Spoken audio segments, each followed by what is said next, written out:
to Max for the invitation and everyone who worked, contributed, fought to make this happen. I had a hand-wringing little introduction that I'm going to skip, but just know that I'm very humbled and honored to be here. I'm going to be talking about Hillel International. And given the response from Hillel International that I get whenever I talk about their organization, I will be relying on screenshots from their website throughout this presentation. You can't hear me? Okay, I'm sorry, managing technology is hard for me. All right. On January 17th, 2024, I reposted, I just lost my PowerPoint. There we go, okay.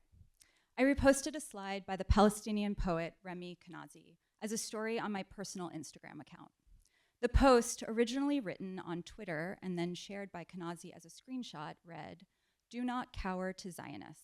Shame them. Do not welcome them in your spaces. Do not make them feel comfortable. Why should these genocide-loving fascists be treated any differently than any other flat-out racist? Don't normalize Zionism.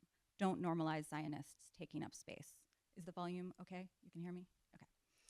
On the day I reposted the slide, the official death count in Gaza, which we know is a gross undercount, was over 30,000 Palestinians killed by Israeli forces since Al-Aqsa flood on October 7th, 2023, according to the Gaza Ministry of Health.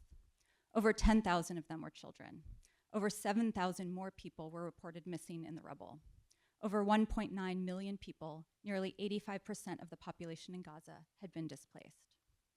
Later that day, at Muhlenberg College, where I was an associate professor of anthropology and the chair of my department, the dean of students, who had been monitoring my social media accounts for months, took a screenshot of my repost of this slide and sent it to the director of Hillel and Hillel's Israel Fellow, a former Israeli soldier at Muhlenberg, on fellowship with the job of helping Jewish American students forge a deeper relationship with Israel. Sorry. These two grown men and my supposed colleagues, who had also been monitoring my social media accounts for months, sent the screenshot to a WhatsApp group chat with students in Muhlenberg Hillel leadership. I later found out that whenever I posted something about Israel's genocide of Palestinians in Gaza, which was, of course, multiple times a day, every day for months, they would send screenshots to students and encourage them to file bias reports against me. Most of the reports were dead ends, but the "Do Not Cower" post finally stuck. A student in Hillel leadership, who, for the record, I've never met, filed an equal opportunity non-discrimination policy violation complaint, complaining that I was denying her access to an education because she identified as a Zionist and believed that anti-Zionism equaled anti-Semitism. And I'm not going to go too deep into the details of my case, but if you buy me a drink later, I will tell you everything. I prefer bourbon. Despite the real material violence of Gaza's death toll, the week after I reposted Remy Kanazi's words and the student filed a complaint, I found out that I was under investigation by my college and placed on administrative leave. After a months-long investigation by an outside firm who determined I didn't violate the EO policy, the college still chose to terminate my employment at the end of the spring 2024 semester. And for the record, there were no experts involved in this case. The college justifies its decision to treat anti-Zionism as anti-Semitism based not on expertise, but instead on the student who felt it to be so. The details of my case should cause everyone concern. According to my termination letter, I was fired for reposting this single Instagram post in my stories. However, unofficially, my termination was the accumulation of Zionist grievances. The surveillance of faculty is not unique to me and my campus. Before Al-Aqsa flood, many faculty across the US, most of whom are Palestinian, Arab, or Muslim, lived with this chronic bullying, surveillance, and harassment from their administrations and Zionist student groups. However, the genocidal aftermath of October 7th brought about a growing awareness of and visibility to Israel's crimes against humanity. Palestine is now at the center of global discourse and attention in ways it never has been before. Across the United States and around the world, people have watched Israel's genocide of Palestinians in Gaza live streamed to them every day. In response, politicians and college and university administrators in the US, hand in hand with Hillel International and other Zionist organizations like the ADL and AIPAC, have waged an information war on Palestinian solidarity actions and teaching in the name of combating anti-Semitism. Under the cover of protecting Jewish students, Zionist organizations like Hillel International are pressuring American colleges and universities to codify definitions and statutes that can be used to attack, censure, suspend, expel, fire, disappear, and deport students, faculty, and staff who are critical of Israel and support a liberated Palestine. While this is dangerous for anti-Zionist Jews and other allies, it's most dangerous for Palestinians, Arabs, and Muslim students, faculty, and staff who are watching as racism and Islamophobia are codified by their schools and employers. We're seeing this at schools like NYU, Harvard, Columbia, George Mason, who are all adopting, in part or in whole, the International Holocaust Remembrance Alliance, or IHRA, definition of anti-Semitism, a controversial framework that collapses hatred of Jews and Judaism with Zionism, a political ideology, and Israel, a nation state. The IHRA definition of anti-Semitism gives 11 examples of anti-Semitism, 6, more than half of which are actually about Zionism and Israel. And then numerous other schools, including Muhlenberg, where I worked, are simply operating as though such a definition is accepted as fact. My termination is case in point. Much of these changes are possible because of the decades-long work of organizations like Hillel International on behalf of Zionism and in opposition to the growing international solidarity movement on behalf of a free Palestine. So just as a very brief roadmap, I'm going to spend the rest of my time talking about two organizations. First, Hillel International, who I've already introduced you to, and second, the Heritage Foundation, particularly their recent report, Project Esther. As I go through these two organizations, I want to foreground two things. One is a Hillel initiative, the Israel Leadership Network, or ILN. This is a very real initiative, and the student who filed the EO violation complaint against me is proudly a member of the ILN. The second is Project Esther's fantastical creation, some of you might have read the report, that is the Hamas Support Network, or HSN. The HSN is fictional, it doesn't exist.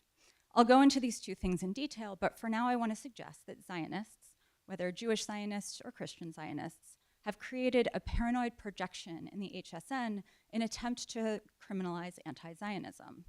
But the outline of the specter does actually exist within Zionist circles. They exist in initiatives like the ILN, which is designed to place Israeli interests above American interests. Now, I do not traffic in the logics of nationalism, but if I did, this would be very concerning. So Hillel International claims to be a space for Jewish life, but it's instead the center of such political projects. And so throughout the talk, I will be building towards the following argument. Like all Zionist organizations, at its heart, Hillel International is a project of Jewish supremacy.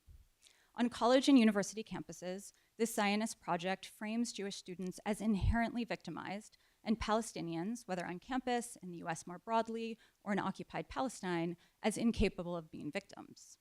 Instead, Zionism frames Palestinians as inherently terrorists, aggressors, subhuman, inhuman, etc.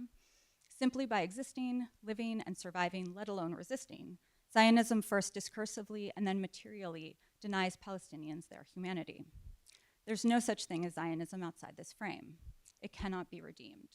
Because of this, I argue, Hillel, like Zionism, cannot be reformed, refashioned, or redeemed, but instead must be dismantled, and new spaces of Jewish life, built not on Zionism or in its shadows, but instead as spaces invested in the work of liberation and anti-imperialism, must be given room to emerge. So with that in mind, I'll end with an example of how that work is happening on our campuses. So, what is Hillel International? Hillel claims to be the center of Jewish life on campus, but instead polices who can be Jewish and how. If you dig deep enough, Hillel International is behind many campaigns to silence calls for Palestinian liberation and shut down all critiques of Israel on college and university campuses. The organization is very clear about this. On their website, they explain, quote, Israel is at the heart of Hillel's work. But Hillel International was not initially a Zionist organization. Formed in 1923 through 1980, the organization was composed of mostly autonomous campus centers, which, in the aftermath of the foundation of the State of Israel, had varying and diverse approaches to Zionism and the question of a Jewish homeland. However, the neoliberal turn of the 1980s dramatically transformed Hillel International. Under the leadership of Hillel's then president, Richard Joel, Hillel was formed into a brand. Once a group of small, independent centers became a centrally organized corporate institution with localized funding provided by some of American Jewish community's largest donors. During Joel's administration from 1988 to 2003, Hillel's annual budget went from $14 million to $56 million, and it's grown every year. As Hillel International became increasingly dependent on a small group of wealthy Zionist donors, criticism of Israel and support for Palestinian liberation was silenced. In response to the Second Intifada and the rise of the BDS movement that emerged in its wake, Hillel intensified its pro-Israel position. Beginning in 2005, Hillel became more politically focused, expanding its pro-Israel programming and cracking down on programming that was critical of Israel. In 2010, Hillel leadership amended the organization's mission, transforming it into its current vision of a world where every student is inspired to make an enduring commitment to Jewish life, learning, and Israel. That same year, Hillel International wrote a new Standards of Partnership as part of the new guidelines, which stipulates that Hillel centers on campus cannot partner with, house, or host organizations, groups, or speakers that, as a matter of policy or practice, deny the right of Israel to exist as a Jewish and democratic state with secure and recognized borders, delegitimize, demonize, or apply a double standard to Israel, support boycott of, divestment from, or sanctions against the state of Israel, or exhibit a pattern of disruptive behavior towards campus events or guest speakers, or foster an atmosphere of incivility. So many of you might have known this. Many of you might be learning this for the first time. I learned this, as I often do, the hard way. During my third year at Muhlenberg in 2017, I invited a Palestinian scholar to give a talk on campus. After the event was publicized, a group of students affiliated with Hillel attempted to have the talk canceled, something we know a lot about. I won't go into detail, but as most of you likely know, it was actually a small miracle the event went ahead as planned. On the day of the talk, these same students from Hillel attended the event and lined up to challenge the speaker before audience applause for the talk was even over. And these questions and comments were organized as an attack, challenging both the speaker's own experience and expertise. There was no room for dialogue, but instead a steady stream of Hillel-affiliated students contesting everything through a defense of the Israeli state and the Israeli military. One student approached the mic and told a story about how a friend who was serving in the IDF once stopped an ambulance full of explosives. It seemed that everyone in Hillel had a friend who provided fantastical secondhand accounts of Palestinian as terrorists, which they used as an attempt to deny the speaker his own story and his own experience. The attack was dizzying, but when I asked him about it later, he laughed sadly and shook his head. It's always like this. I later found out that the students who attempted to shut down this event were trained through Hillel-sponsored Hasbara fellowships, a 16-day program that brings hundreds of students to Israel every summer and winter, giving them the information and tools to return to their campuses as pro-Israel activists and leaders. Muhlenberg College is one of 95 Hillel centers in the US that offers these fellowships. Hasbara fellowships are hosted by Aish International, an Orthodox Israeli organization founded in 1974 as Aish HaTorah. The organization is politically conservative and actively opposes Palestinian self-determination in the occupied West Bank. They also, like Hillel International, embrace the IRA definition of anti-Semitism, which they use as a tool to conflate criticism of Israel with anti-Semitism. In addition to Hillel International, they are one of several organizations that are actively pushing colleges and universities to embrace this definition as well. So on their website,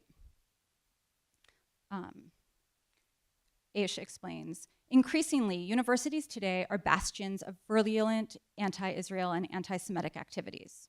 In 2001, the Israel Foreign Ministry articulated a challenge, quote, Israel is losing the PR battle on campus. Aish are the educational experts. Come up with a program and we'll be your partners.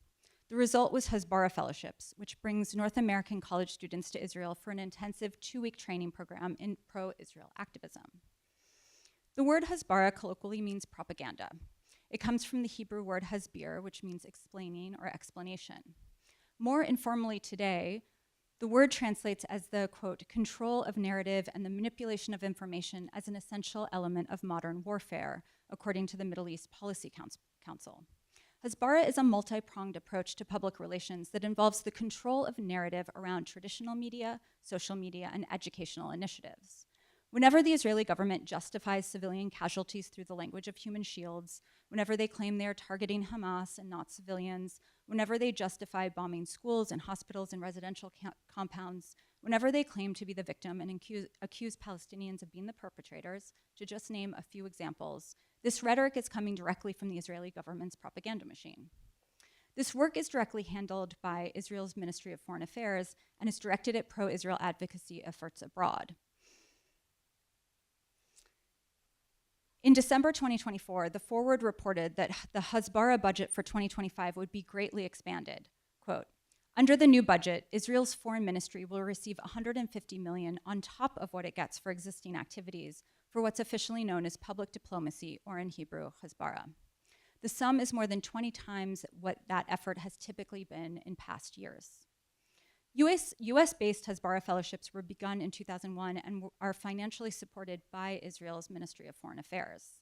According to their website, over 3,000 students have participated over the past 23 years, returning to their campuses to work in service of the fellowship goals. So, quote, we envision North American college campuses to be places where Zionists feel empowered to openly celebrate the Jewish state without fear of exclusion, where universities can define and fight anti-Semitism in all its forms, where all Jewish students have the sophisticated education coupled with the confidence to speak up, where the entire campus community welcomes and appreciates all students and ideas in support of Israel. We are shaping the next generation of North American leaders. Whenever I've encountered student-led opposition to my work on Palestine, it's part of a coordinated campaign that students have trained for, both on campus, through Hillel, and in Israel. In addition to offering Hasbara fellowships, Muhlenberg College's Hillel is one of 65 colleges and universities across the US who host a Jewish Agency Israel Fellow. And in case you weren't aware, Princeton is also one of those campuses. An Israel Fellow is a former Israeli soldier tasked with helping students forge a lasting relationship with Israel. On their website, they explain, and I mean, if we're thinking about DEI, it's always interesting to see who colleges, universities, and institutions are featuring as their spokespeople. So of course, this would be an Ethiopian Jew. But, love DEI, RIP. On their website, they explain, quote, Jewish Agency Israel Fellows are charismatic young professionals who have graduated from college and serve in the Israel Defense Forces. In their role on campus, they share personal experiences of modern Israel through the lens of its socially progressive values and its accomplishments in technology, life sciences, and the arts. Working hand in hand through Hillel professionals on campus, the fellows support students and help them to grapple with complex issues that are often emotional and may seem contradictory. Israel Fellows often become the face of Israel for the North American students they work with, offering them a unique and authentic relationship with Israel and Israelis. The Jewish Agency for Israel, originally the Jewish Agency for Palestine before 1948, played a major role in the creation and expansion of the State of Israel and has been the largest force in drawing Jewish people from around the world to settle in Israel, so around 3 million since 1948. In service of this goal, the agency continues to be actively involved in collapsing Jewish identity with the State of Israel. So they note in their vision and mission, our vision, a secure, diverse, and thriving Jewish people, united by our heritage and by our commitment to Israel, the homeland of the Jewish people and all its citizens. Our mission, the Jewish Agency provides the global framework for Aliyah, so return, ensures global Jewish safety, strengthens Jewish identity, and connects Jews to Israel and one another, and conveys the voice of the Jewish people to the State of Israel to help shape its society. In April 2023, these two organizations partnered to bring 8 Hillel student leaders to Israel for a week of high-level meetings with government officials, experiences with Israel's civil society, and briefings with top geopolitical experts. This partnership marks Hillel International's new initiative, the Israel Leadership Network, or ILN, which I talked about at the beginning, which, quote, provides support and a national infrastructure for pro-Israel student leaders on campuses throughout the country, unquote. So again, remember this acronym, ILN. And again, the Muhlenberg student who accused me of violating the EO policy which led to my termination, is part of this new initiative and holds an official leadership position created by the ILN. So in some ways, the job description was purge pro-Palestinian voices, anti-Zionist voices from your campus. The ILN is merely an extension of Hillel's ongoing work to collapse Judaism and Zionism. The organization partners directly with programs like Birthright, which describes itself as the world's largest educational tourist program. Through Birthright, students are encouraged to spend time in Israel, whether through travel, volunteer opportunities, internships, or professional trainings. And since 1999, Birthright Israel programs have contributed $2.3 billion to the Israeli economy. Students with Jewish ancestry participate in this program for free. In providing this programming, Hillel has accepted money from large private donors, the Israeli government, and Christian Zionist organizations. In doing so, the organization has consistently revealed how they will do anything and partnered with anyone invested in supporting Israel and shutting down support for the liberation of Palestine, especially when those partners have big purse strings. Such an agenda opens a Pandora's box of far-right players, including anti-equity activists and Christian Zionists, who share Hillel's drive to collapse Judaism and Zionism and stir up moral panics about Zionist feelings on college and university campuses. So a little bit about this dangerous alliance. 1 year after Al-Aqsa flood and 12 months into the ongoing genocide on October 7th, 2024, the Heritage Foundation published Project Esther, a national strategy to combat anti-Semitism. Has anyone read it? Okay, a handful of people. As an abstract to the very brief report, as a social scientist, the Heritage Foundation is like really bad at social science research, so if you want to laugh, I guess, and then cry, check them out.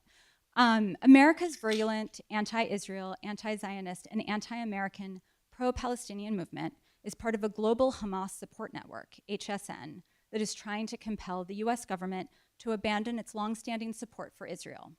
Supported by activists and funders dedicated to the destruction of capitalism and democracy, which actually sounds really great, the HSN benefits from the support and training of America's overseas enemies and seeks to achieve its goals by taking advantage of our open society, corrupting our education system, leveraging the American media, co-opting the federal government, and relying on the American Jewish community's complacency.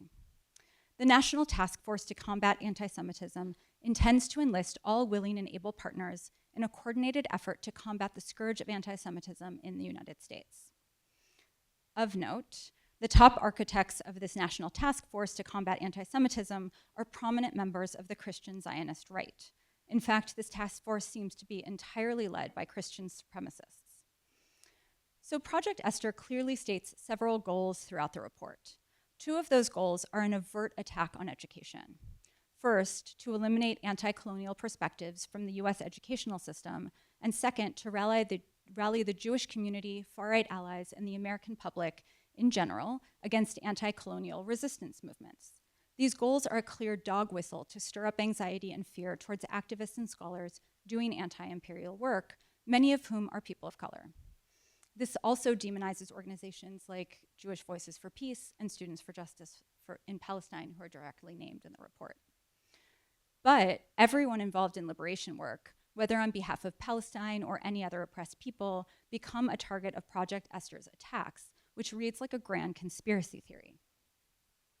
For example, the report claims that the HSN has been active for years, infiltrating and entrenching itself in key institutions in every state in the Union, which, if you're paying attention to US politics, is actually laughable, as well as the highest reaches of the United States government, where these organizations form an active cabal of Jew haters, Israel haters, and American haters in Washington.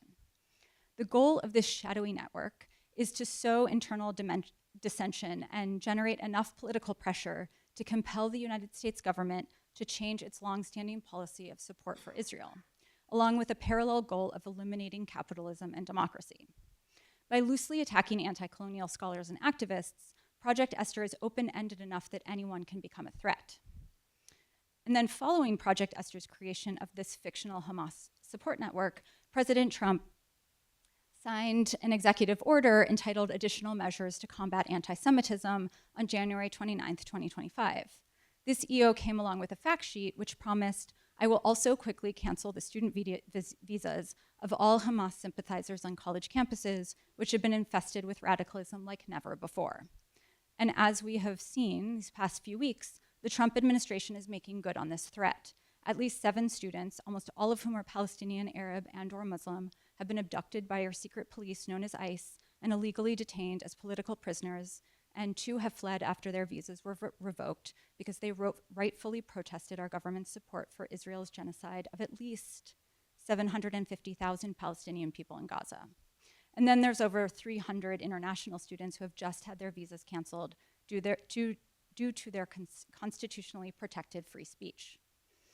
Project Esther is replicating the successes of the McCarthy years by equating support of Palestinian liberation and criticism of Israel with anti-American activity. The implications are chilling. I think it's important to clarify that the United Nations General Assembly has explicitly acknowledged the right of Palestinians to resist Israel's military occupation, including through armed struggle. The right is clearly stated in Resolution 3314 of 1974 and Resolution 37 and 43 of 1982. And for the record, I support all forms of resistance by oppressed people against their oppressors. However, the Trump administration and the Heritage Foundation are attempting to make Americans afraid of this non-existent Hamas support network, a racist Islamophobic trope used to attack and suppress advocacy work in service of Palestinian liberation. This, I argue, is a distraction from the very real and incredibly dangerous work being done through Zionist programming like Hillel International's Hasbara Fellowships, Birthright Trips, and Israel Fellows, which, if you traffic in the logics of the nation state, which again, for the record, I do not, are encouraging students to build alliances with and work on behalf of a foreign power, the State of Israel. The only real shadowy network here isn't all that shadowy. It's the very visible Israel Leadership Network and other programs platformed by Hillel International, which I am showing in slides from their website. It is yet unclear how Hillel International will publicly respond to Project Esther and Trump's executive order.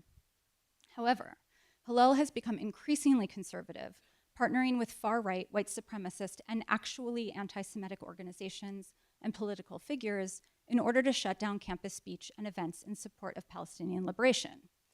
For example, in 2020, Hillel brought a federal complaint of anti-Semitism against Georgia Tech after a group of students brought a Palestinian speaker to campus. In building their legal case, the organization chose to retain the American Center for Law and Justice, a right-wing evangelical Christian organization known for its efforts to limit LGBTQ and abortion rights around the world. More recently, in February 2025, the Hillel at University of Connecticut invited Kirby Calhoun, a campus organizer for Christians United for Israel, to speak on campus. Calhoun is an anti-LGBTQ activist and Christian nationalist. The only thing linking him and Hillel is unconditional support for Israel. And if you're paying attention to Hillels around the country, which I am doing now, I encourage you to check out the Instagram account of Baruch College Hillel in New York. They're doing very, very wild programming, including recently sending students to Gaza to participate and aid in the effort of genocide. So check them out.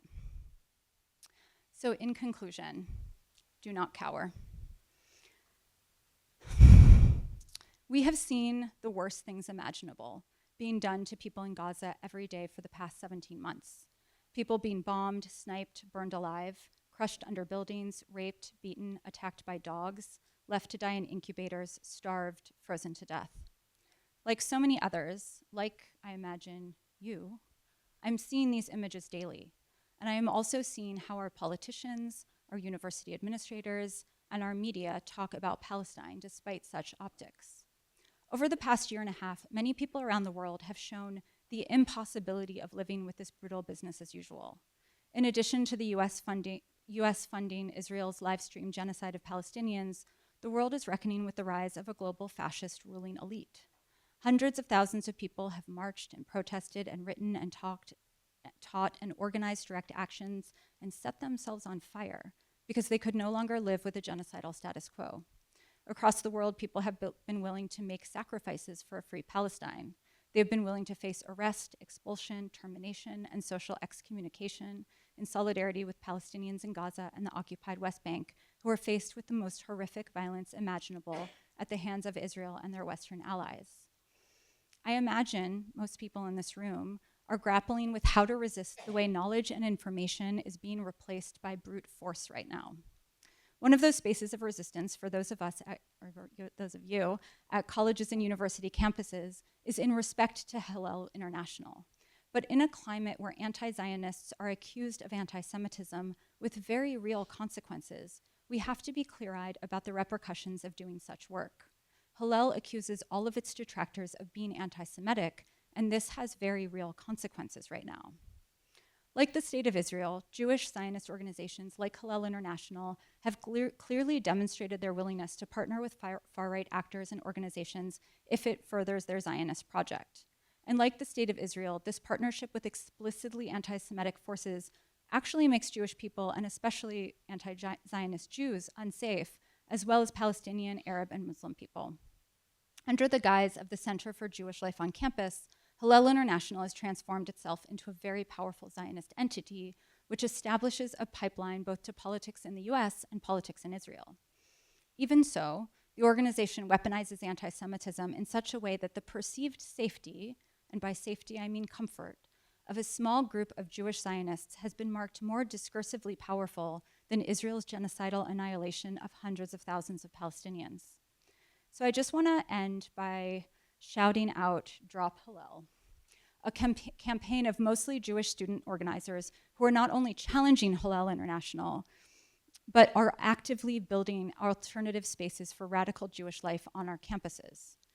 I, as a personal note, have spent most of my life separating myself from Judaism because of the way, in the US, American Jews have replaced God with Israel. But these students are showing me how to truly be an anti-Zionist Jew, not through disavowal, but through creation and imagination. So if you have the opportunity, please support your students who might be hoping to use this campaign to challenge the stranglehold Hillel International has on Jewish life on campus. Thank you.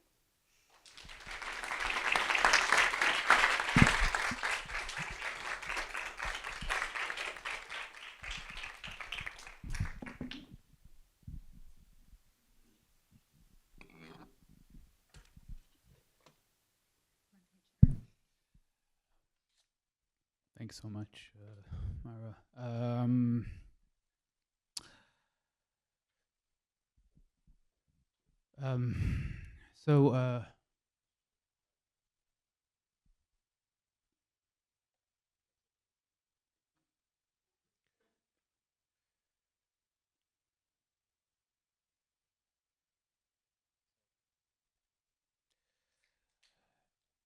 All right, so I'll be talking about, and I think there are actually points of overlap in various ways, but about my thinking on the Holocaust in anti-Zionist thought, and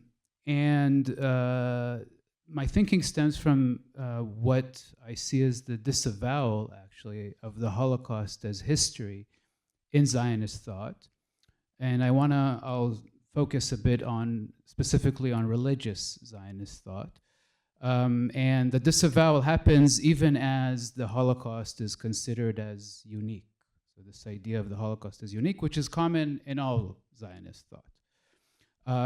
Interestingly, the person I asked about after your talk, Yoel, Danny Diner, is actually a key figure among Holocaust scholars in thinking about the Holocaust as not just unique, but uniquely unique, right? So there's a...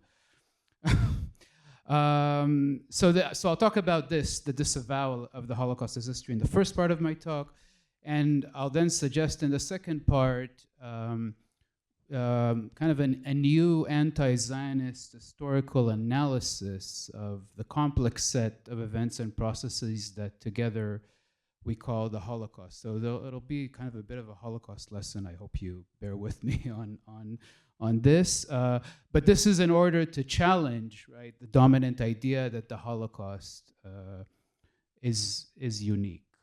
And as part of this move, I'll argue that we should actually stop using this concept, this kind of mega concept, the Holocaust, actually. I should also add that showing historically, in the way that I'll suggest, from an anti-Zionist perspective, that the Holocaust is not unique, should alert us to the importance of not reproducing in anti-Zionist thought ideas about uniqueness, but now that could be applied to the Nakba. For instance, that the Nakba is rooted in a settler colonialism that is the last of its kind. And Israel's genocide in Gaza is a settler colonial genocide that is the last of its kind. Or because it is the first ever live-streamed genocide, or because never before have perpetrators expressed their genocidal intent in the way we see Israelis do. Now, all of these things are absolutely true, and all of these things also do not mean that the Nakba, and I mean the ongoing Nakba, including the genocide in Gaza, are unique in the meaning of the word unique when it is applied to the Holocaust. So let's begin with the meaning of uniqueness as a core element in global Holocaust memory. And by global Holocaust memory, I mean the major state institutes like the United States Holocaust Memorial Museum or Yad Vashem in Israel that have created and maintained ideas about the Holocaust through commemoration, through their work with teachers and public education systems, and their significant financial support for research and scholarship. So let's take one quite well-known example. In June 2019, United States Congresswoman Alexandria Ocasio-Cortez said in a short video that the United States was running concentration camps on its southern border, interning refugees. Do you remember that? This? Yeah? She added that never again should mean something. All hell broke loose, including a press release by the USHMM on 24th of June, a few days later, stating that the museum, quote, unequivocally rejects efforts to create analogies between the Holocaust and other events, whether historical or contemporary, and we could add in the entire galaxy, probably, right? In response, almost 600 scholars, which included nearly all Holocaust scholars in the world, actually, including myself, signed a letter to the USHMM demanding that the museum retract the statement because of what we called its fundamentally ahistorical approach. To no avail, of course, the USHMM, which is a federal institute subject to the authority of the United States government, actually doubled down on its position, even in the face of an overwhelming consensus among Holocaust scholars, Zionists, anti-Zionists, Jews, non-Jews, who otherwise disagree about everything. The USHMM actually perhaps understood later on the absurdity of the situation, because if you look for its 24th of June 2019 press release about Ocasio-Cortez, it's nowhere to be found on its website. It's been erased from its website. This idea of Holocaust uniqueness, right, this, again, really uniquely unique, right, cannot be compared to anything in any way, right? This emerged actually immediately after World War II in order to separate completely Nazi mass violence from the long history of colonial violence that preceded it. In Western colonial violence, of course, the Western allies had no interest talking about British genocide, about US settler colonial genocide. There was another motivation in creating the Holocaust as unique, right, was in order not to talk about any other kind of violence during the war, and this was actually a shared agenda of the West and the Soviets, right? I mean, there was so much Stalinist Soviet genocide during the war, and aerial bombings of German cities, atomic bombs on Japanese cities, of course, right? No one wanted to talk about any of this, so Nazi crimes against the Jews as unique became a very important interest for everyone. Now, Holocaust uniqueness, this idea, meant that Israel, the state where many Holocaust survivors tried to build their lives, also became unique, right? So the Holocaust unique, or what we call today the Holocaust, no one used the word then, the state of the Holocaust survivors also unique. Now, the concept of genocide, which was formulated in 1948 in the UN Genocide Convention, right, the year of the Nakba, functioned from the beginning in relation to this double uniqueness. That is, Nazism and what we now call the Holocaust were imagined on a hierarchy as more terrible than genocide, which is really then became the title of the field in which I work, Holocaust and Genocide Studies, right? Which is a very strange title for a field, right? Holocaust and Genocide Studies. This hierarchy placed Israel on another imagined hierarchy as more moral, right, than any other state in the world.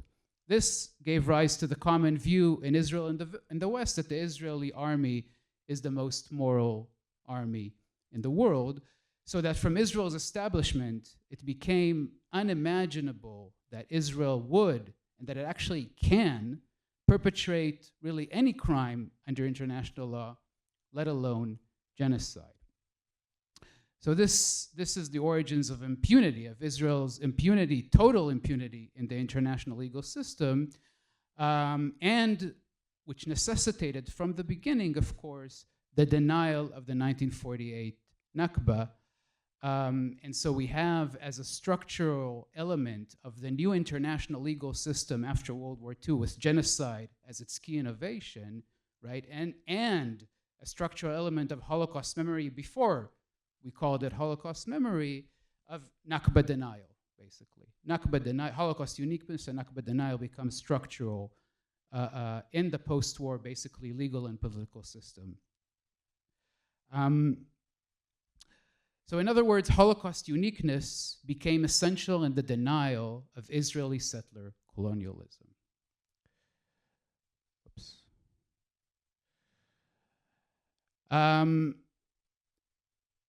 Surprisingly, however, not everyone in Israel saw this framework where Holocaust uniqueness serves to deny Israeli settler colonialism as beneficial. In particular, religious Zionists who led the post-1967 settler movement saw things differently.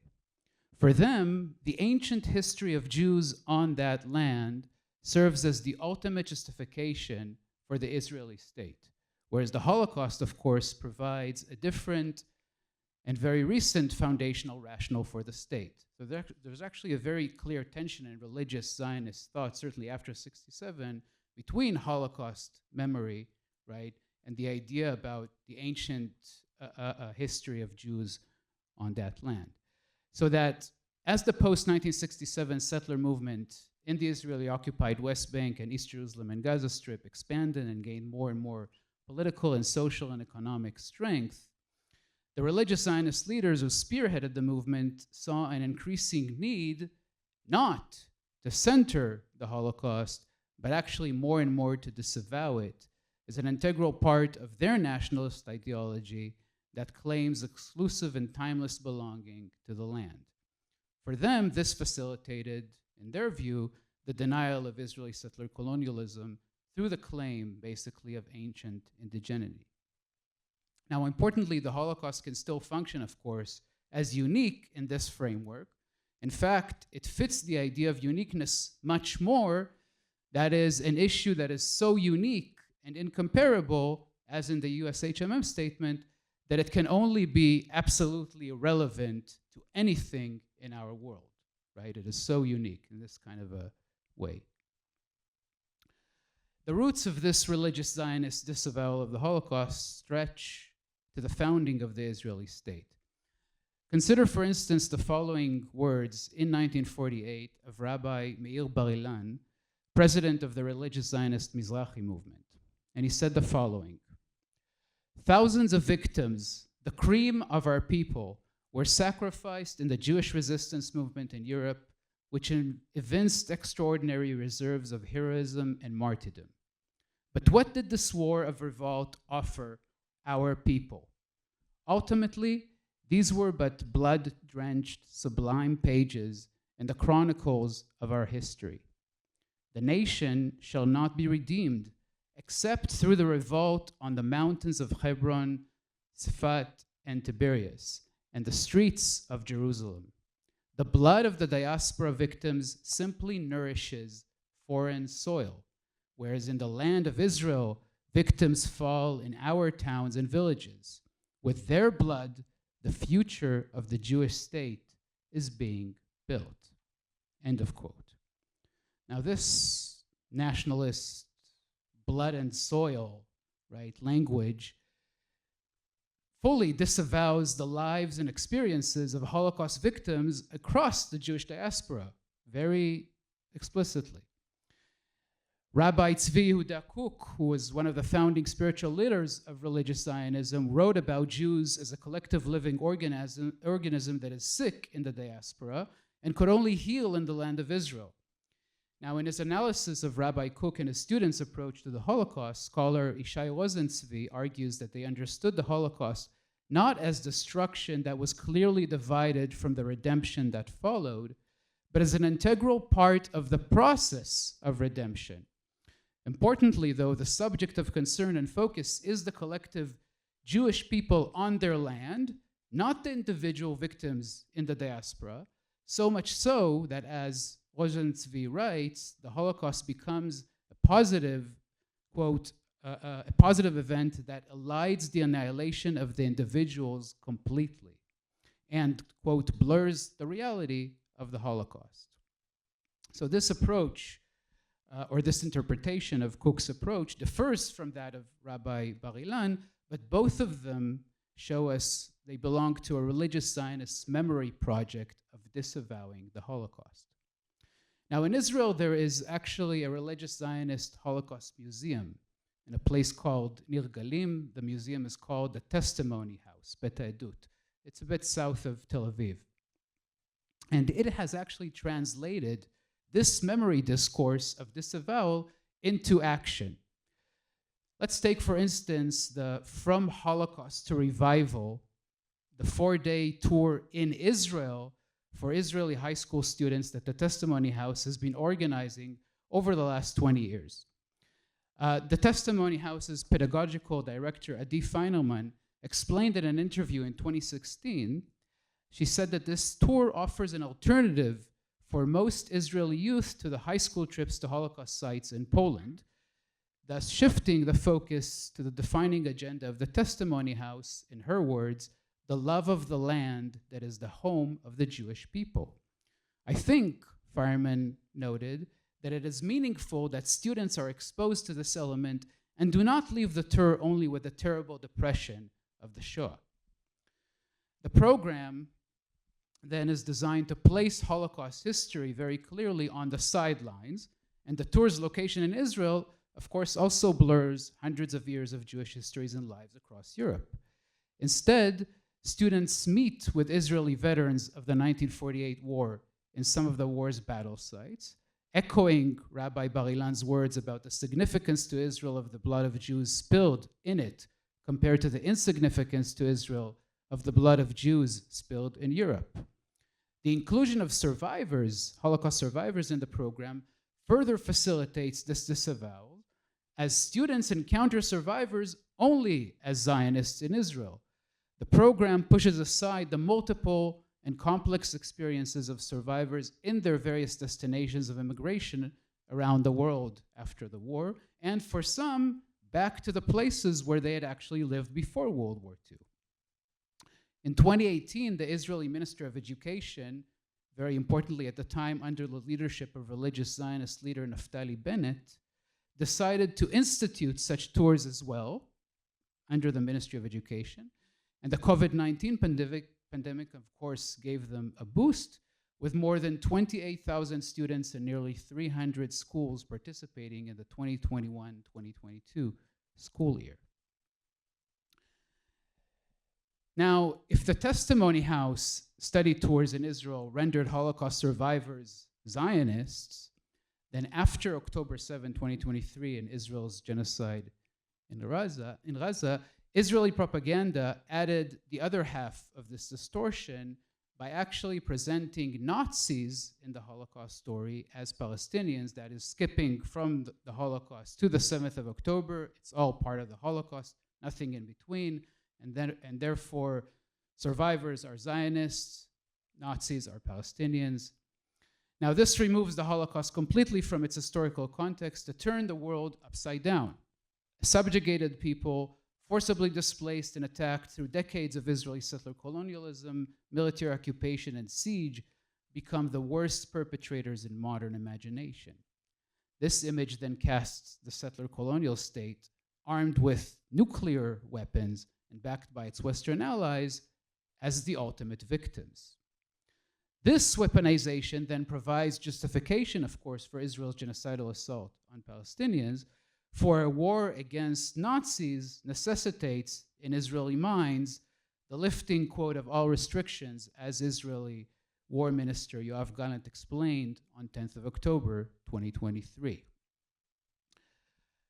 These sorts of statements, like Gallant's, by Israeli leaders and senior army officers, and the unprecedented killing and destruction in Israel's attack on Gaza, have led in the last 18 months to the emergence of a large and growing agreement among scholars of the Holocaust and genocide, including Israelis and Jews, international law experts, and major human rights organizations, that Israel is perpetrating a genocide. And this genocide, moreover, we see now, could actually be compared in various ways to the Holocaust. Genocide studies scholar Elisa Marjian, for instance, has used the term Gazification to remind us that Israel's ongoing siege and attack on Gaza are indeed related to the Nazi siege and assault on Jews in the Warsaw Ghetto, a case of Nazi violence that directly actually shaped the third form of violence listed on the UN Genocide Convention, that is deliberately inflicting on the group conditions of life calculated to bring about its physical destruction in whole or in part. That form of violence in the Genocide Convention made its way directly because of Nazi siege on the Warsaw Ghetto, basically, which is precisely actually Israel's total siege, as, again, Yoav Gallant declared infamously on 9th of October 2023.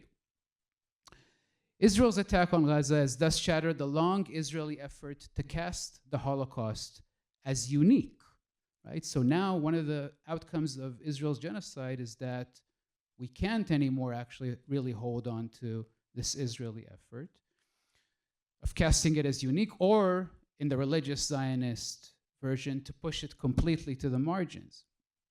Indeed, Israel's attack has brought the Holocaust back into history, into its proper context, that is Western history, which includes the settler colonialism and nationalism that targeted Jews for exclusion, discrimination, persecution, mass violence, and ultimately destruction, and that was then reproduced in the Israeli state, in the Nakba and the ongoing Nakba, including now in Israel's genocide.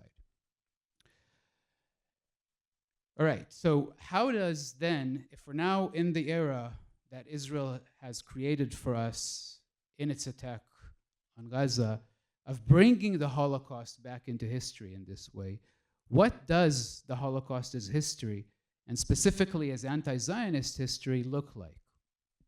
So first, such a history centers the lives of Jews, but again, not in the frame of uniqueness. Because when we think about the Holocaust as unique and Israel as unique, of course, the third element of this triad of uniqueness is Jews, right, as a unique people. Rather than that, we think of them as an integral part of the societies where they had lived before World War II for generations and generations.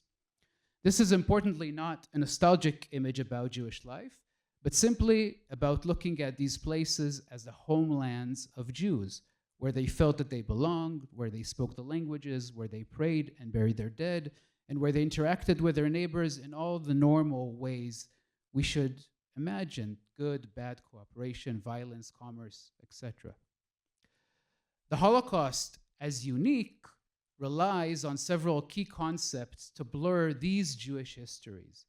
Some of the most well-known ones are anti-Semitism, of course, right, and victims. Anti-Semitism and victims. And in some anti-Zionist perspectives, we do read about Jewish victims who then turn to perpetrators in Palestine, Israel, which does not, however, do much in terms of the Holocaust as history. What I would like to focus here is a different concept, bystanders, through my work with testimonies of Jews in which they describe themselves as bystanders, even though they don't use the term. So let's, and I'll give you just two examples. There's, of course, much more to say about this, but just two examples. One is Moshe Lichtenstein, who was born in a small town, Buchum, in 1922. This large village town was in Transylvania, was then located in Romania, which had gained the region from the defeated Hungarian state that emerged on the ruins of the Austro-Hungarian Empire after World War I. In a testimony that Lichtenstein gave for Yad Vashem in Jerusalem in 1992 in Hebrew, he recounted, quote, a peaceful life in his town as a Jew, and he said, some anti-Semitic incidents occurred here and there in the region, but not in our town. The Romanian state turned increasingly more against Jews in the 1930s. And so in September 1940, when the Hungarian army marched into the northern part of Transylvania, and this was a result of the partition of the region between Hungary and Romania that was done by Nazi Germany and Italy, their allies, because the Hungarians and Romanians were fighting over this region. Both Hungarian and Romanian nationalists think that it's the cradle of their nations, right? The Nazis and the Italians could not have their allies go to war, so they partitioned the region between them. The Hungarian army marches into the northern part, and Lichtenstein reports to us in his testimony that the Jews in the area, quote, were very happy because the Romanian state had become more and more anti-Semitic in the 30s. He then described the welcoming reception of Hungarian soldiers in his village, Buchum, during which he tells us the following. Suddenly, they, the soldiers, mounted their horses and hurried away. We wondered what had happened. The next morning, 2 Jews from Buchum returned from Zalău, the central town in the area. They were beaten and bruised.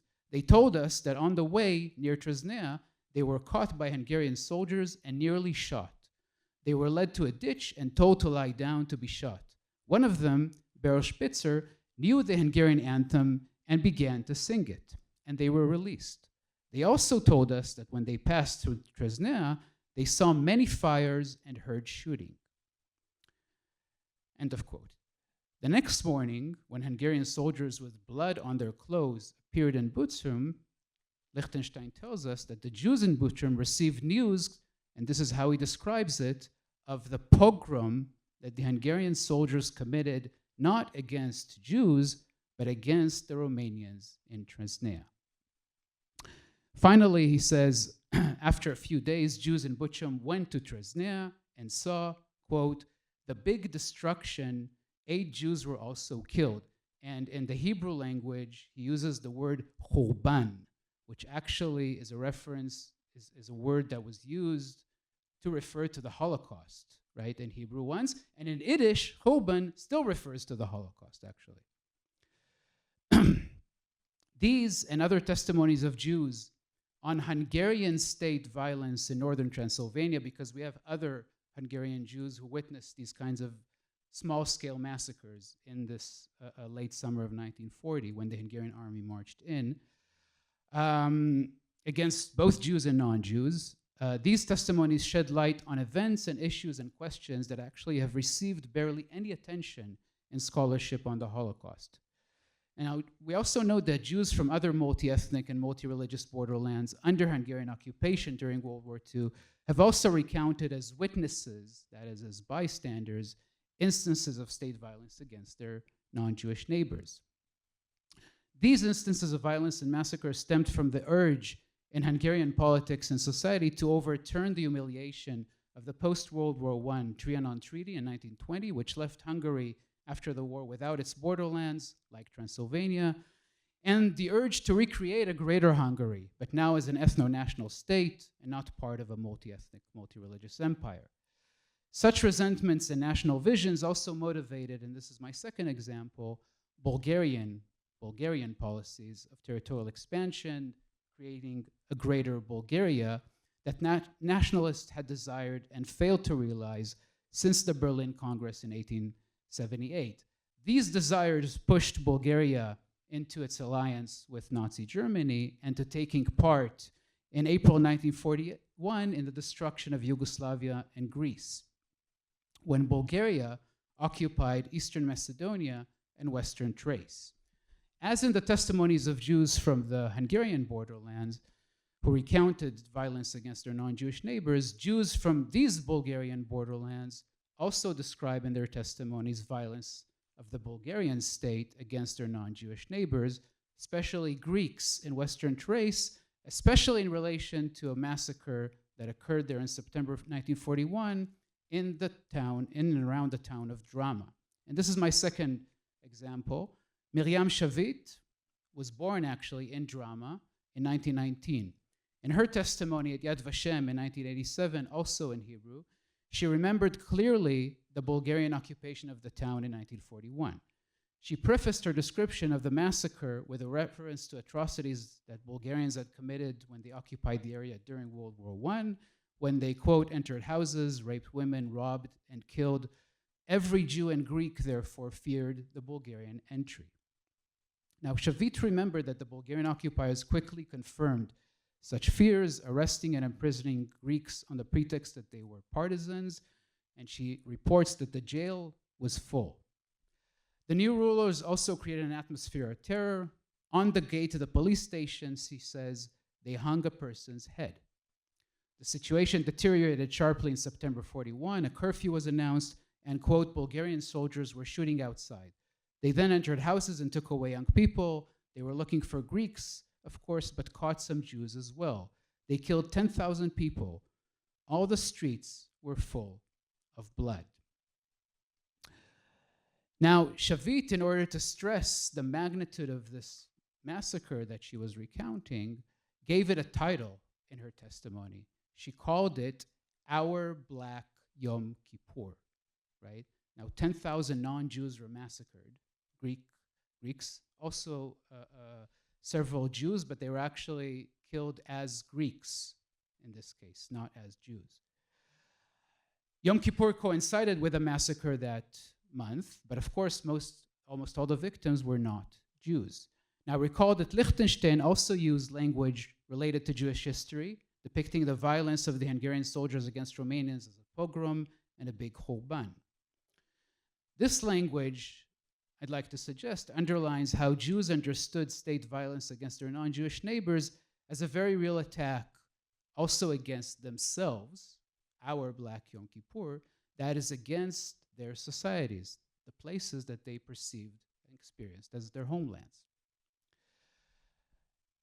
All right, so these instances of state violence, and I'm starting to conclude here, in Southeast Europe happened well before state assaults against Jews there, that are usually subsumed under the concept the Holocaust.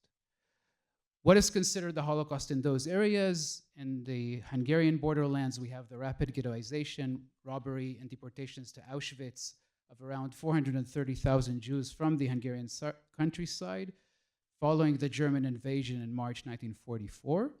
And in the Bulgarian case, we have the arrest, robbery, and mass deportations to Treblinka of nearly 12,000 Jews from Eastern Macedonia and Western Thrace in March 1943. That's the Holocaust in those ones. We have deportations and mass murder in Nazi death camps. But it was Hungarian and Bulgarian state authorities who planned and carried out the violence in both cases. The same state authorities that had carried out earlier mass violence in those regions, also against Jews. Still, the earlier violence remains conceptually separated from the later violence that is outside the scope of what we call the Holocaust. What is meant for Jews to witness earlier state violence, as we see in their testimonies, right, also therefore remains outside the scope of the Holocaust.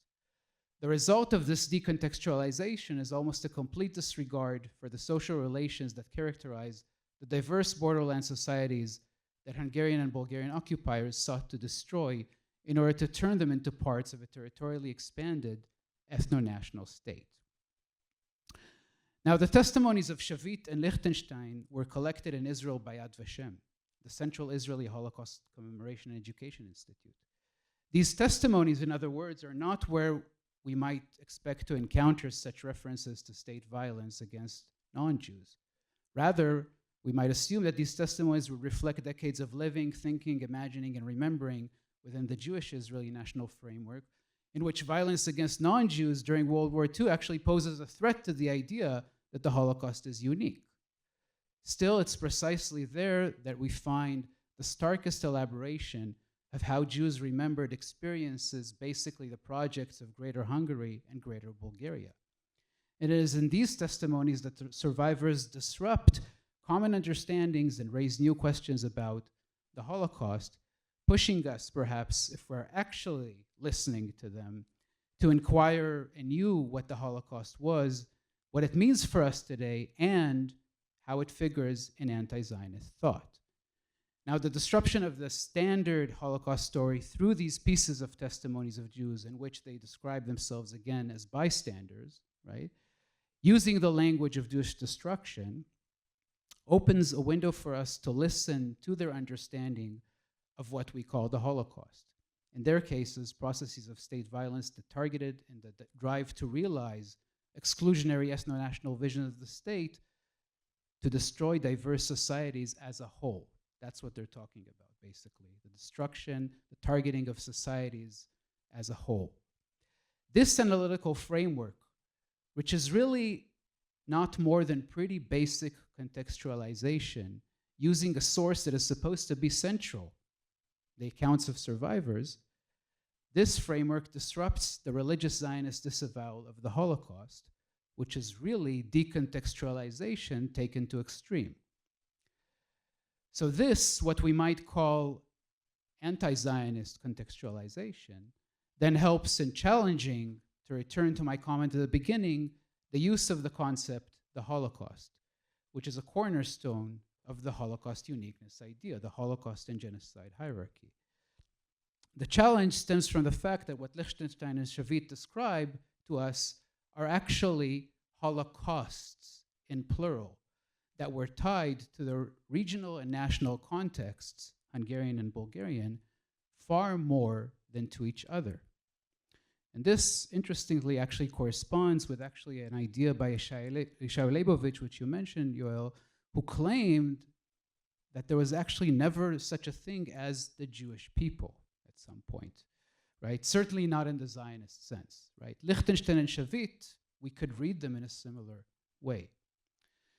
This is one way to consider a future for the study of the persecution and destruction of Jews and Jewish communities during World War II beyond the Zionist thrust not to study it as actual history. And I'll just end and say that in my own personal case, what happened to me at the University of Minnesota, the withdrawal of the offer that I had, this was actually rooted in an attack against me that emerged, as is well known, from the Jewish Community Relations Council of the Minnesota and the Dakotas, which are really an Israeli advocacy group, right? And one of the byproducts of this attack and the withdrawal of the offer is that the Center for Holocaust and Genocide Studies that I was appointed to direct, right, has been harmed very, very, very badly, right? We can say that it's almost dead as a result of this affair, right? Which shows us, really, gives us kind of a demonstration of this kind of Zionist thrust, right, that really doesn't care about the Holocaust of the history at all, right? But there is perhaps a future for the study of the Holocaust in this anti-Zionist framework. So I'll stop here. Thank you. Thank you for your careful paper and your courage, Dr. Finkelstein. Concerning Project Esther, I've read it. I'm unclear as to whether it's a policy statement of aspiration in the American Heritage Foundation or if it is now also receiving a budget with appointed staff and being operationalized that way. I don't mean to imply that if it's not being operationalized more administratively, that it's less a threat than it is now in the American Heritage Foundation statement, but Uh, what is its status administratively at present? Do you know? Yeah, thank you so much for that question.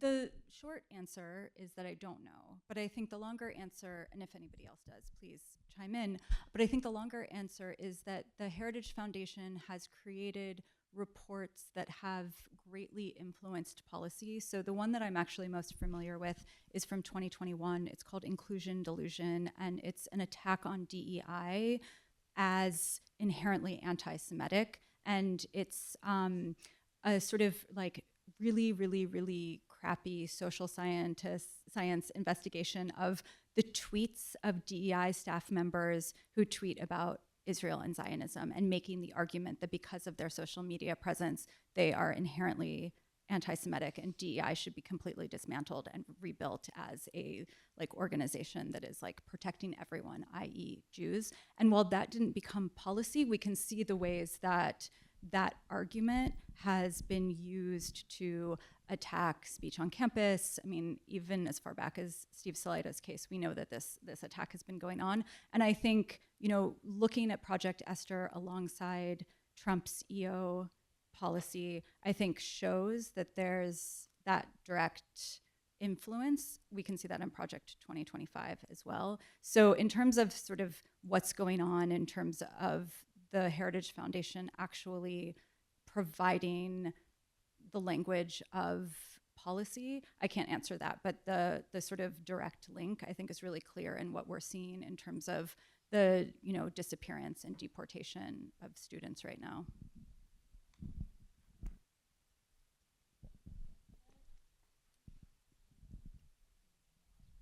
Is working? I can speak loudly. Thank you both. This is really great. Professor Segal, I first have to say on a personal note, shameful that my Minnesota community did that to you. Spent 7 years there, went to Jewish day school there. My father was a rabbi in that community. And secondly, I'm curious if you can speak a bit to if there are ways that we can re-weaponize on the left or leverage the kind of anti-Zionist contextualization that you're doing from these very central sources that are so, that have such a central place in the education of young American Jews. Are there pockets where you're seeing people use those sources in new kinds of ways and to educate people about Holocaust history in ways that move towards liberatory politics for Palestinians and for all people?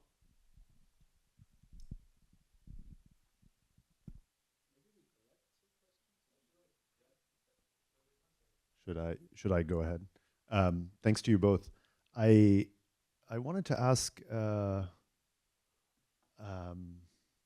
in your intriguing new attempt to kind of narrate maybe Holocausts in the plural, or this kind of extremely interesting rethinking you offered us at the end. I'm wondering is there a way to bring the Nakba into the narration here? That is to say, is there a way to think about the violence of 48 in this narrative that is not just like, I'm completely with you in the sense of, you know, the way in which the Holocaust has been instrumentalized to, you know, foreclose Nakba memory and feed into Nakba denialism. And I'm just curious as to, like, can one narrate those moments together in a different way within the kind of rethinking you're trying to offer?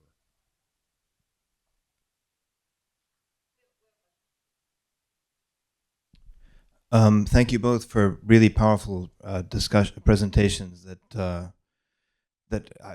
they have my head spinning in all kinds of ways. But what I wanted to ask you was maybe a naive kind of question, which is, to what extent do you think that the symptoms that you're both talking about, each in your own respective ways, to what extent are these sort of cynical manipulations where they know what it is that they're doing? And to what extent do you think it is that they're actually inhabiting this alternate reality where, for example, October 7th, 2023 really is a second Holocaust, to use that kind of language, or or in the case of Hillel and other campus organizations, do they really inhabit a world where criticizing Zionism really is anti-Semitism? Because I've often thought about this as a cynical maneuver rather than one that they genuinely believe in. So, both of you, what do you think? It's cynical and manipulative, deliberately fabricated, in other words, or do you think there's, to some extent, they're inhabiting this altered consciousness where they're in a different headspace that we can't really access through the normal world that we live in of Newtonian physics and the laws of gravity and things like that?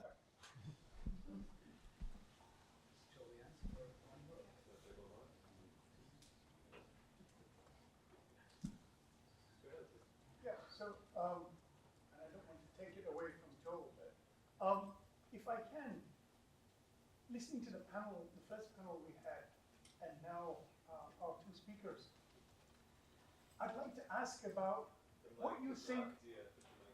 Is it not on? No. Okay. Listening to the panel this morning, and now the two of you, I'd like to ask about, and Joel can answer this also if he wants to, is what do you think about the theories of the future that are actually at work here? Because so much of the discussion has been about the past and the present, but there are contending theories of the future at work here. That as these projects engage with the actually existing world, then there comes a question of where do you think this goes in terms of, does it end? Is it going to be like this forever? What does winning or losing or whatever it is that they think is at play here, what is the future? What's the theory of the future that is actually at work here? In particular, one prompt that I'd like to give in terms of an answer is that if there happens to be, a finding by the international court that this actually is genocide, what implication does that have for the theories of the future that will be in play?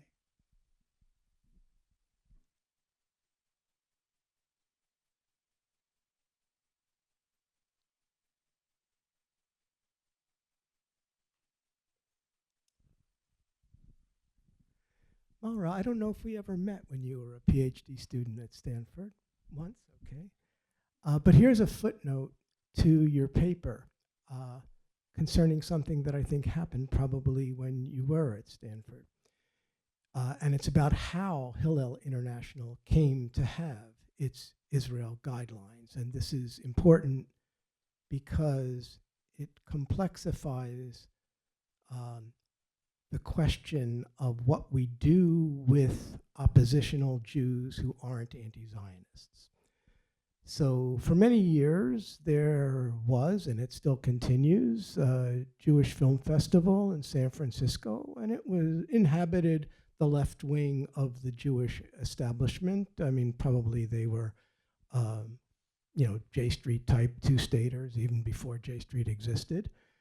And in 2009, they showed the biopic by Simone Biton, Moroccan, Israeli, French. She herself, I think, would say she's an anti-Zionist film, Rachel, about the Israeli army murdering Rachel Corrie as she was defending a Palestinian home in Rafah. And they had invited Simone to come and speak about the film, but she couldn't come. And therefore, Rachel Corrie's mother stepped in for her. And as was the custom of the Jewish Film Festival, they had local community organizations be especially co-sponsors of that film, which meant basically they mobilized their local constituencies to come and see the film. And the two local groups that were chosen were American Friends Service Committee and Jewish Voice for Peace. And the local Jewish Community Relations Council denounced this as anti-Semitism because Rachel Corrie's mother is known terrorist supporter and anti-Semite, American Friends Service Committee, known terrorist supporters and anti-Semites, and Jewish Voice for Peace, also anti-Semites. So film was shown, much to the consternation of the Jewish Community Relations Council. and it packed audience.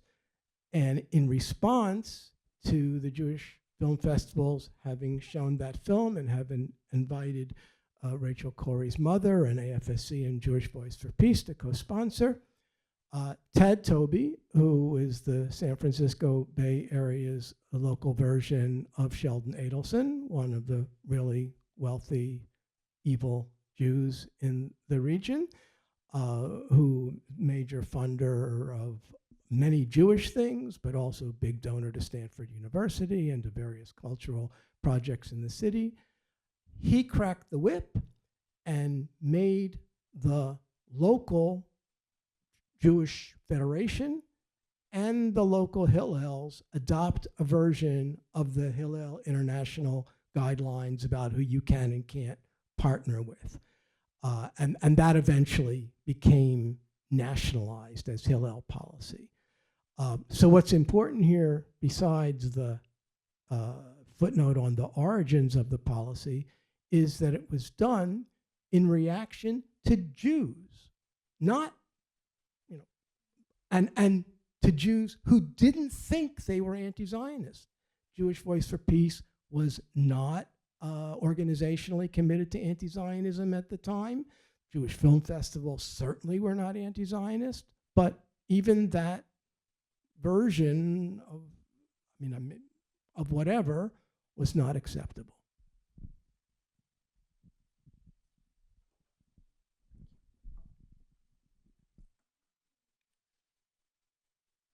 Thank you all for those questions. And I really appreciate the context. I was actually in Bombay doing my fieldwork in 2009, and I remember hearing about it from afar. So I appreciate the story and the context. And yes, so much about the work that Hillel, among other organizations, does is about attacking anti-Zionist Jews. I just found out that Beitar is tweeting about me now. So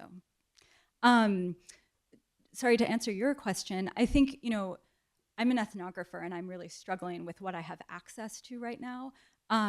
But the thing that I have been really struck by in terms of organizations like Hillel, who really push and organize and fund programs like Birthright.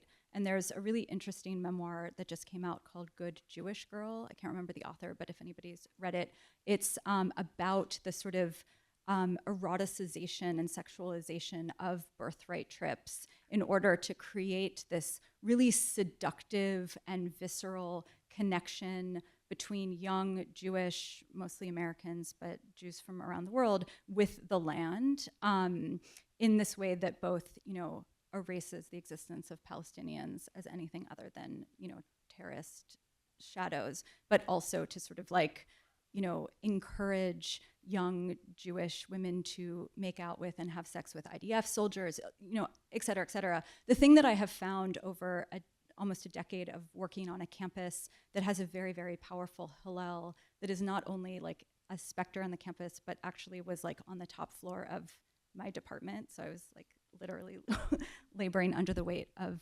Zionism, is that the students that I encountered, I think, are true believers. I think that, there is something about them showing up on campus. They've had a particular Jewish education. They've done birthright trips. They are being given this incredible meaning in their emotional and educational lives.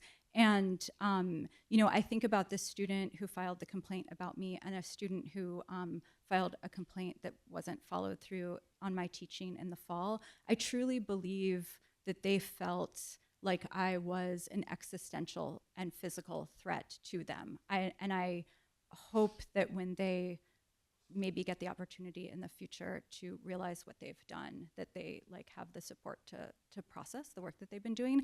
What I feel incredibly cynical about is the staff. I've now read the 300-page investigation into me and the work that the director of Hillel and the Israel Fellow were doing to be very clear about the fact that they did not see me as a threat. They did not, they thought that I was inconsequential. They were really, really clear about feeling as though their job was to ensure that their students were not exposed to anything that could crack the, shell that they were building. And so, I think this particularly is why I think there's nothing that can be redeemed in the organization that Hillel has become, and instead thinking about alternative spaces that can be built in like inherently anti-Zionist and liberatory forms is far more important than wringing our hands over whether or not Hillel can be reformed.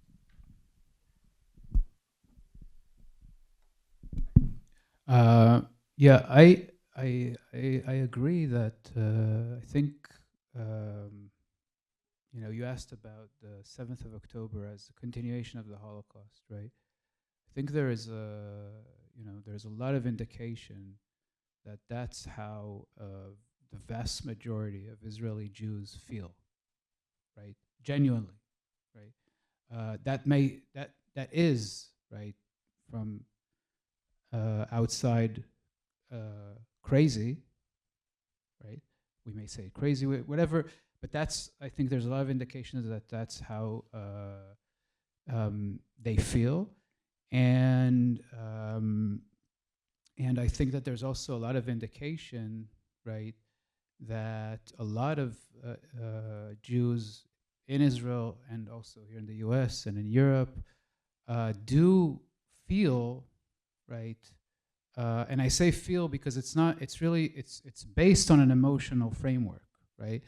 They feel that, yes, that they basically feel the Project Esther framework, right? That any kind of critique against Israel, any kind of critique against Zionism is anti-Semitism, right? So I think it's genuine. It's also rooted, again, it is rooted in part, in the way in which the Holocaust is history and anti-Semitism is history, right? Barely exists, really, right? As real widespread knowledge, that is, right? Which goes, and there's much more to say about this, right? But and which goes to the question about, I think you asked about education, basically, right? What can we do with this, right? So there is one of the things that we're seeing, and I can speak about my field of Holocaust and genocide studies, specifically, let's call this narrow, again, Holocaust studies. Again, a very, very strange field in the academic world always, right? There is no other field that's based around, what's perceived as an event, actually. Maybe the closest is biblical studies. I don't know, but it's different. But there is a massive crisis, right, in Holocaust and genocide studies. There is, and it's along these lines of Holocaust and genocide, right? The most Holocaust scholars still, very, very sadly, business as usual, nothing significant that should change our framework to see here, right? And we saw this in the letter there is in early November, a letter that was signed by more than 150 Holocaust scholars, including major figures in the field, Zaul Friedlander, others, who basically provided justification for Israel's attack on Gaza in the frame of the Holocaust and anti-Semitism, right? And then we see on the genocide side, many more, again, I don't think that a majority, but many more scholars, right, who deal with genocide, mass atrocities, human rights, these kinds of things, right, who don't think that business as usual is possible. And in early December, we actually had a big statement of a bit more than 60 of us. It was published in Condemning Modernities about that. But in Holocaust, and this is in relation to what you asked, only Holocaust scholars, there is a group now, a small group, 15 to 20 scholars, okay, that has formed just recently in the last couple of weeks. Almost all of them are Holocaust scholars. And most of them, there's also some significant disagreement that has already formed in this group, right? But most of them do feel that that we can't, right? That there's a clear crisis in our field, and we can't continue in this way, and that also involves, right now it's all emergency, right? It's in responding to this unfolding emergency that every day we wake up and there's a new absurdity and horrific something that's going on, and but many of them also think about that there's a need in various ways to teach the Holocaust in a different way, to teach, and this speaks a bit also to the question about the future, right? If we still, I mean, I still have some kind of belief and hope in education, right? Then yes, there is now, but if we look at it, the emotional weight of how people think about the Holocaust is unique, and how people think about Jews as unique, and how people think about Israel unique is very strong. So it's a long-term project, but it is now starting to happen more and more. And again, the attack on me in the University of Minnesota, right, is partly in order that it doesn't happen, right? Let me just see. Just one more. So Nakba and Holocaust, right? So I'll just say this, that the discussions about the Holocaust and the Nakba and the memory of the Holocaust and the Nakba have been going on for a long time, and there's a very, very significant and important project by Amos Goldberg and Bashir that was published on the Holocaust and the Nakba, this volume. And there's various ways to think also in a critical way, perhaps in an anti-Zionist framework, right, about the Holocaust and the Nakba, not just memory, but actually the histories. That's what you're asking about, right? Together, and of course, there are various connections, and the late historian Alon Confino have suggested some interesting ways to do this and to think about this. But I'll just say one thing here about this, which was in this project that I was a bit involved with, just on the margins of Amos Goldberg and Bashir. One of the discussions, early discussions, was about the fact that the framework of the Holocaust and the Nakba, right, is a big problem actually for thinking about the Nakba, right? Because again, and this is Nadia Abu al-Hajj's basic critique of the project, right? That anything that comes under basically what she calls the shadow of Auschwitz, right? Then you can't talk about anything else, right? It's only about, and the anti-Zionist perspective about the Holocaust that I suggest, right, is much more about the Holocaust as history, right? The focus about the Holocaust as history, about Jewish life actually, so about not disavowing Jewish life in the way that we see in the religious Zionist framework about the Holocaust, right? That it's meaningless, that it doesn't exist, or thinking about Jews as not belonging inherently, right, anywhere else but in Israel. So my inclination at this point is to say that even in the anti-Zionist perspective that I suggest about thinking about the Holocaust, right, there's probably more problems in stretching it to thinking about the Nakba than there are benefits, right? But there's much more to think about it, of course. Yeah.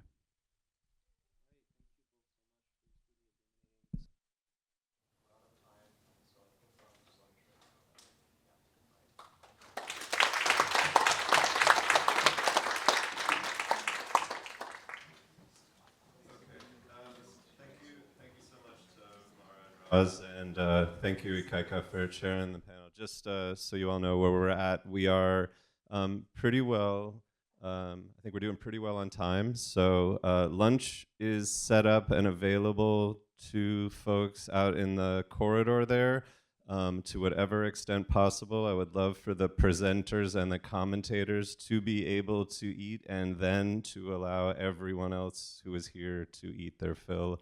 We will get started again around 2:45. Thank you so much.